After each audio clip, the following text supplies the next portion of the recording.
તો ગુજરાતમાં ચૂંટણીની તારીખોને હવે નજીક જ છે ત્યારે લોકોની સાથે ટેક્સટાઇલ ઇન્ડસ્ટ્રીઝની પણ નવી સરકાર પાસે ઘણી બધી આશાઓ છે.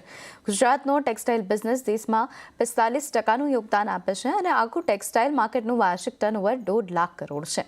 લાખો લોકો પ્રત્યક્ષ રૂપે ટેક્સટાઇલ કારોબારીઓને રોજગાર આપે છે.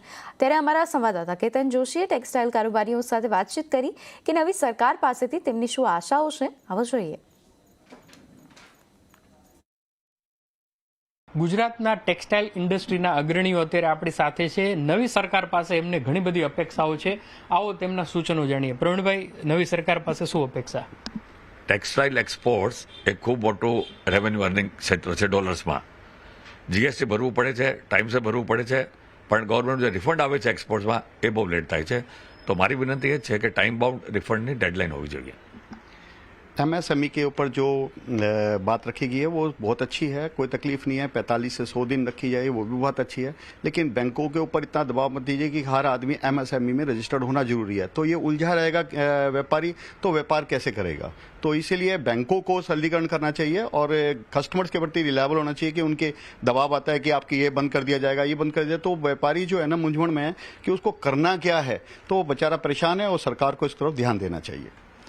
જીએસટીનું જે પણ સમીકરણ છે એ પ્રોપર સિસ્ટમેટિક અને શોર્ટ વેમાં થવું જોઈએ. આ આખો જે પ્રોસિજર છે એની અંદર ડેટની ટાઈમલાઇન્સ એટલી બધી છે. 11th પર મંથ, જે પર મંથમાં 11th આવે છે એનું સેલ પર you have to give your sales. પછી 20th ડેટ આવે છે એમાં તમે સેલ ને પરચેસનું ડિફરન્સ આપો. તો આ ડેટનું આટલું દબાણ છે કે માણસ એની અંદર જ આખો દિવસ એનો જતો રહે છે અને ક્લર્કિકલ વર્ક એટલું વધે છે, પેપર વર્ક, કે માણસ એમાં મૂંઝવાઈ જાય છે અને બીજી પ્રોપર જે સેલ્સની ઉપર ધ્યાન નથી આપી શકતો. આવો અન્ય પણ આપણી પાસે કેપ્ટન ઓફ ધ ઇન્ડસ્ટ્રી છે, એમના સૂચનો લઈએ. તમે શું કહેશો? એમએસસીમાં જ્યારે 45 દિવસનો જે ગવર્મેન્ટે ધારો કર્યો છે એની જગ્યાએ 100 દિવસ રાખે તો વેપાર કરવામાં બધાને ઇઝી થાય. કારણ ટેક્સટાઇલમાં જે પેમેન્ટનો ટર્નઓવર છે એ લાંબો થાય છે, એના હિસાબે થોડું આમાં 45 દિવસે 100 દિવસ કરે એ ગવર્મેન્ટની અમારી અપેક્ષાઓ છે ટેક્સટાઇલમાં. ઉમેશભાઈ, પ્રોસેસ હાઉસો માટે જે પોલ્યુશન પ્લાન્ટ જે કમ્પલસરી કરવામાં આવ્યો છે એ નાખવામાં બહુ જ ખર્ચાળ છે અને એ સ્ટાન્ડર્ડથી ઇન્ડિવિજ્યુઅલ નાખી શકતા નથી.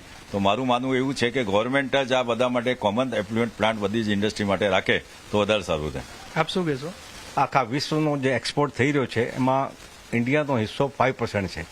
બાંગ્લાદેશ જેવા નાના કન્ટ્રીનો હિસ્સો પણ 5% છે અને વિયેતનામ 4% જેટલું એક્સપોર્ટ કરે છે.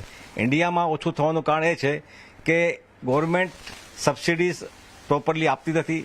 જીએસટી જે લેટ મળે છે એનો રિફંડ જલ્દી કરે, કાંઈને વ્યાજ સાથે જોડે. આ બધું કાર્ય જો કરશે તો એક્સપોર્ટ કરવામાં સરળતા મળશે. તો અહીંયાથી જે સૂચનો છે એનાથી ન માત્ર આ ઇન્ડસ્ટ્રી છે એને બૂસ્ટઅપ મળશે, પરંતુ નવા રોજગારનું નિર્માણ થશે અને આંતરરાષ્ટ્રીય સ્તરે વિયેતનામ અને બાંગ્લાદેશ જેવા દેશો કે જે ભારત સાથે છે અત્યારે સ્પર્ધા કરે છે તેનાથી પણ આપણે આગળ નીકળી શકીએ તેમ છીએ. કેતન જોશી, અમદાવાદ.